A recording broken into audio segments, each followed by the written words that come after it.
उमरिया जिले की जनपद पंचायत मानपुर के अध्यक्ष के खिलाफ जनपद सदस्यों ने मोर्चा खोल दिया है। क्षेत्र की विकास और निर्माण कार्यों में अनदेखी और भेदभाव से नाराज जनपद के सदस्यों ने उमरिया जिला मुख्यालय पहुंचकर अध्यक्ष को बर्खास्त करने का ज्ञापन पत्र कलेक्टर को सौंपा। वहीं कार्रवाई न होने की दशा में उग्र आंदोलन की चेतावनी दी है। बता दें कि मानपुर जनपद पंचायत में बीजेपी समर्थित वर्तमान अध्यक्ष ममता सिंह के कामकाज से असंतुष्ट सदस्यों का आरोप है कि मानपुर ब्लॉक की जनपद अध्यक्ष विकास कार्यों को अपने क्षेत्र में सीमित रख रही हैं, जबकि उनके क्षेत्र में भी विकास और निर्माण के कार्यों का कई बार मांग के बावजूद पूरा नहीं कराया जा रहा है। वहीं इस मामले में जिले के कलेक्टर ने नियमानुसार कार्रवाई की बात कही थी। उसी के चलते उमरिया कलेक्टर ने सभी सदस्यों को कलेक्टर कार्यालय बुलाकर बयान की बात कही, लेकिन बात नहीं बनी और सदस्य ने कहा कि उमरिया कलेक्टर ने हमें अपमानित कर न्यायालय से बाहर कर दिया। वहीं वकील ने अपनी दलील पेश न करने के आरोप में कलेक्टर के खिलाफ बार एसोसिएशन में शिकायत करने की बात कही है। कि मैं आपको बताना चाहूँगा कि हमारे मानपुर जनपद पंचायत में हम 18 सदस्यों द्वारा दिनांक 28 जुलाई को सामूहिक रूप से आकर शपथ पत्र के साथ हमने ब्लॉक अध्यक्ष का अविश्वास प्रस्ताव का आवेदन माननीय कलेक्टर महोदय को दिया गया था, जिसमें कलेक्टर महोदय के द्वारा हमें एक सूचना जारी कर आज दिनांक को बुलवाया गया, जिसमें हम समस्त अपने साथियों के साथ माननीय कलेक्टर महोदय के यहाँ उपस्थित हुए और वहाँ पर हमको माननीय कलेक्टर महोदय द्वारा कहा गया कि ये आप न्यायालय में प्रस्तुत होना, अभी न्यायालय का समय नहीं हुआ है। हम सभी साथी न्यायालय का इंतज़ार करते रहे और इसके बाद जब न्यायालय में माननीय कलेक्टर महोदय आए तो हम वहाँ सभी सदस्य उपस्थित हुए।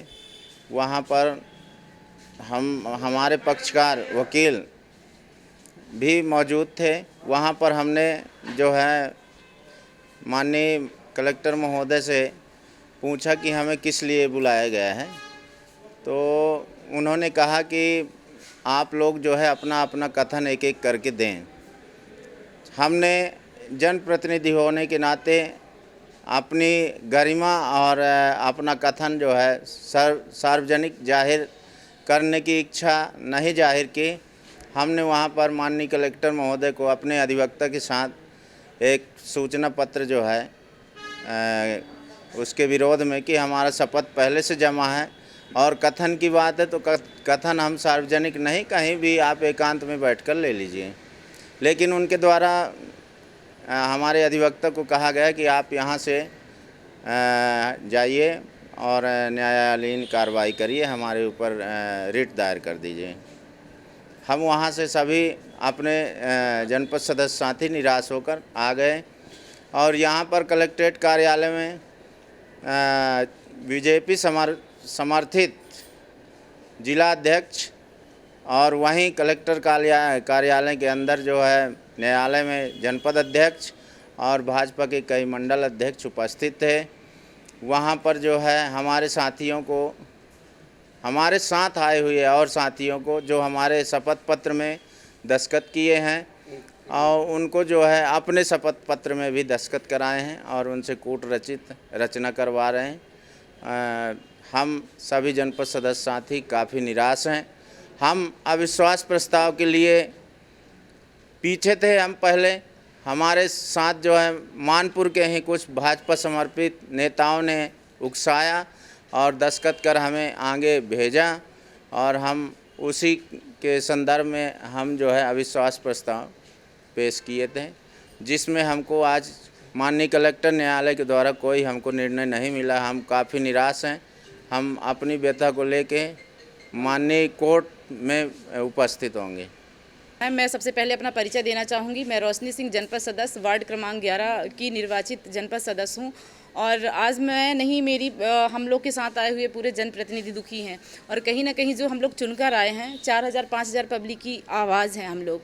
ये किसी से छिपा नहीं है, सब लोग जानते हैं। और जिस तरीके से कलेक्टर साहब ने आज हम लोगों से मतलब बर्बरता करी, मतलब ये जो उनका बिहेवियर था हमें बिल्कुल भी अच्छा नहीं लगा। जब हमको 11 बजे हम लोग यहाँ पर उपस्थित हो गए थे। 11 बजे उपस्थित होने के उपरांत हम अपने वकील के साथ कलेक्टर साहब के चैम्बर में जाते हैं और कलेक्टर साहब जी सीधा कहते हैं कि आप लोग यहाँ पर क्या करने आए हैं, क्यों आए हैं, मैं 1 to 1 सब लोगों से डिस्कशन करूँगा। तो हमने कहा कि सर एक्ट में और पंचायत राज अधिनियम में तो कहीं पर ऐसा है ही नहीं कि आप 1 to 1 किसी से चर्चा करें। तो उनने कहा कि न्यायालय में पेश होना। हमें ऐसा लगा कि जैसे हम कोई मुजरिम है, कोई हम ऐसे किसी की मर्डर करके आए हैं या कोई ऐसा काम करके आए हैं जो हमें कलेक्टर साहब न्यायालय में जाने की बात कह रहे हैं। फिर भी हम तब तक इंतज़ार किए, 4 बजे तक इंतज़ार कर रहे थे। जब माननीय कलेक्टर महोदय जी जब न्यायालय में बैठे तो हम न्यायालय में जब गए तो कुछ लोगों को हमारे बीजेपी कार्यालय में बुलाया गया और बीजेपी जिला अध्यक्ष जी और जनपद अध्यक्ष जी अपने सामने खड़े होकर उनका वो स्टेटमेंट दिलवाते हैं। ये कहाँ की राजनीति है, क्या है ये चीज़ें? जब आप विपक्ष का किसी का सुनोगे नहीं, किसी का जानोगे नहीं, तो कैसे हमें पता चलेगा कि भाई सच्चाई क्या है? कलेक्टर के सर पे आप चढ़ के और उनको दबाव में काम करवा रहे हो, ये बिल्कुल भी अच्छी बात नहीं है। कहीं ना कहीं हम भी जनप्रतिनिधि हैं। जब न्यायालय में कलेक्टर साहब बैठे थे उस दरमियान मैंने उनसे बात करी कि साहब हमको इसमें अगर आप कुछ नहीं कर सकते तो हमें इसकी एक पावती दे दीजिए, रिसीविंग दे दीजिए। तो उन्होंने साफ मना कर दिया कि हम नहीं देंगे, आप हट जाओ यहाँ से। तो भाई क्यों हट जाए हम यहाँ से, ये बताइए? हम जनप्रतिनिधि हैं, अपनी आवाज़ कलेक्टर से नहीं तो फिर किससे रखेंगे, किस पे उम्मीद करें बताइए? अब हमारे पास मेन लास्ट ऑप्शन बचा है न्यायालय। हम न्यायालय का दरवाज़ा खटखटाएंगे और हम लोग काफ़ी दुखी हैं। और भाजपा समर्थित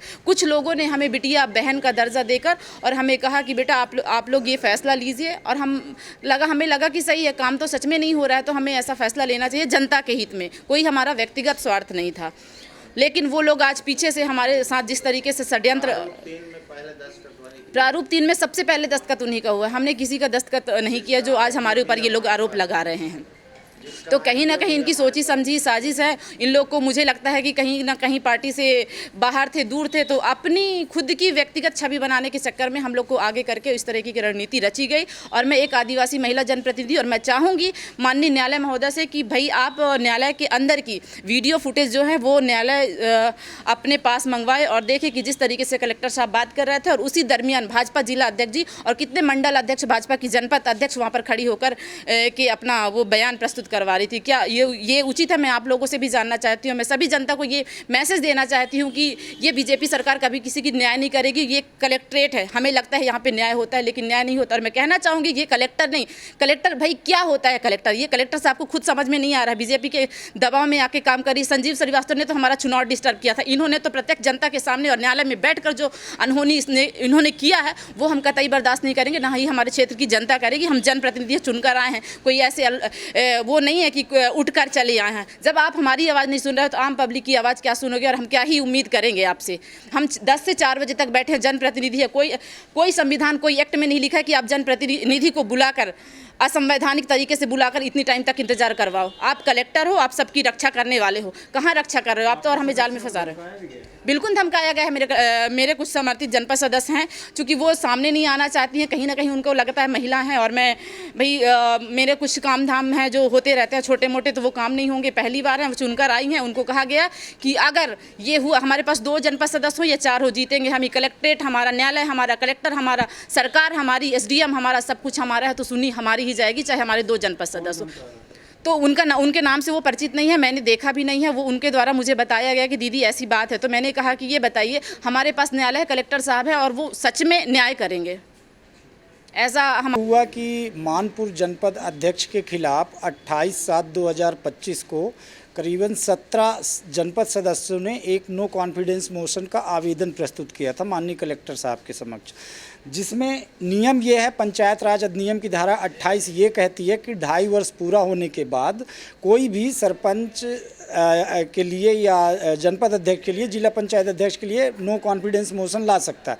उसमें जनपद अध्यक्ष का नो कॉन्फिडेंस मोशन के लिए कलेक्टर को आवेदन दिया जाता है, स्वराज अधिनियम में क्लियर लिखा हुआ है। इन्होंने आवेदन दिया, 17 लोग थे आवेदन देने दिनांक को, और उसका नियम है कि कलेक्टर साहब पीठासीन अधिकारी नियुक्त करते, डिप्टी कलेक्टर रैंक से कम का अधिकारी नहीं होना चाहिए जो पीठासीन होना चाहिए, और वो सदन में, जनपद सदन में ही वो विश्वास प्रस्ताव पे चर्चा होती। लेकिन कलेक्टर साहब के द्वारा मैनिपुलेट किया गया, सबको व्यक्तिगत नोटिस जारी किया गया, जो कि कलेक्टर साहब का प्रोविज़न में कहीं नहीं है राइट कि कलेक्टर किसी का स्टेटमेंट रिकॉर्ड करेगा नो कॉन्फिडेंस मोशन में, कहीं भी नहीं है। उसके बावजूद भी ज़बरदस्ती नोटिस दी गई। जब मेरे पक्षकारों द्वारा मुझे यहाँ बुलाया गया तो मैंने उस पर आपत्ति प्रस्तुत किया, बनाया एक लिखित आवेदन, और जिसमें सभी 17 लोगों के दस्तखत करवाए, और उसके बाद मैं माननीय कलेक्टर महोदय के चैम्बर में गया अपना परिचय दे करके। तो कलेक्टर साहब ने ये कहा कि ये चैम्बर में ये सुनवाई नहीं होगी, ये न्यायालयीन प्रकरण है, न्यायालय में सुनवाई होगी। मैं कहा सर ये न्यायालयीन प्रकरण कैसे हो गया, ये तो अविश्वास प्रस्ताव का आवेदन दिया गया था। लेकिन कहा नहीं, हम न्यायालय में सुनेंगे। हम 4 बजे तक सभी लोग वेट करते रहे यहाँ पे। 4 बजे क्या होता है कि यहाँ पे एक जनपद सदस्य का जो विपक्ष है, जो जिनके खिलाफ अविश्वास प्रस्ताव लाया गया है, वो स्वयं उपस्थित होती हैं, अपने साथ लेकर के आती हैं और अपने सामने खड़े होकर बयान रिकॉर्ड कराती हैं। और जब मैं कलेक्टर साहब से मिलने के लिए, इस पे ऑब्जेक्शन करने के लिए जाता हूँ, तो 20 मिनट तक मुझे बैठाया जाता है बाहर, क्योंकि वहाँ भाजपा के जिला अध्यक्ष और बहुत सारे मंडल अध्यक्ष बैठे हुए थे। फिर 20 मिनट बाद जब मैं जाता हूँ कलेक्टर साहब से बोलता हूँ कि ऐसा हो रहा, तब आते हैं तो बोलते हैं हम बाहर कर देंगे। मैं जब अपना वकालतनामा प्रस्तुत किया और कहा कि मैं इनका पक्ष रखने के लिए खड़ा हुआ हूं, तो उन्होंने कहा कि आपको इस न्यायालय में पक्ष रखने का कोई अधिकार नहीं है, न इस केस में कोई वकील नियुक्त किया जा सकता है। जबकि मैं बता दूं, हमारा एडवोकेट एक्ट जो है वो ये कहता है किसी भी व्यक्ति के लिए अगर वो सक्षम नहीं है अपनी बात रखने के लिए तो अपना अधिवक्ता नियुक्त कर सकता है। और मैं अपने एडवोकेट एक्ट्स के तहत पावर साइन करा के और पेश किया, जिसको कलेक्टर साहब ने नहीं लिया। मुझे अपमानित किया गया कि आप न्यायालय से बाहर हो जाइए। इसके लिए मैंने कलेक्टर साहब को एक आवेदन भी दिया है कि आपने एक वकील को किस तरह से अपने पक्षकार का पक्ष रखने से रोका गया, हमको कमज़ोर किया गया और दूसरे पक्ष को बढ़ावा दिया गया, ये किया गया है। आज मुझे बहुत शर्मिंदगी महसूस हो रही है। एक अधिवक्ता के प्रोफेशन में एक कलेक्टर के द्वारा इस तरह किसी अधिवक्ता का अपमान करना कतई बर्दाश्त से बाहर है, और इसके लिए मैंने आवेदन भी दिया है और आगे भी जो कार्रवाई होगी हम करेंगे। और इनके पक्ष के लिए हम जल्द से जल्द हाई कोर्ट में रिट दायर करेंगे, क्योंकि कहीं नियम नहीं है। कलेक्टर साहब कहीं भी किसी का स्टेटमेंट रिकॉर्ड कर ही नहीं सकते, कोई प्रोविज़न नहीं है इसका। बिल्कुल, मैं बार काउंसिल को और चीफ सेक्रेटरी को, स्टेट को मैं कल लेटर लिखूंगा, और और मैं अभी आरटीआई के थ्रू यहाँ से वीडियो रिकॉर्डिंग भी मांगूंगा कि किस तरह से एक अधिवक्ता के साथ दुर्व्यवहार किया गया। और एक चीज़, बड़ी बात मैं बता दूं, जब मैं यहाँ से निकल रहा था तो भाजपा के कुछ नेता खड़े थे, मैं देख नहीं पाया कि किसने बोला। एक ने पीछे से मेरे को बोला कि हम बम गिरा देंगे अगर हमारी बात नहीं सुनी जाएगी तो। ये स्टेटमेंट इस कलेक्ट्रेट में एक वकील के लिए एक भाजपा का नेता यूज किया है, बहुत शर्मिंदगी की बात है। उमरिया से दीपू त्रिपाठी की रिपोर्ट।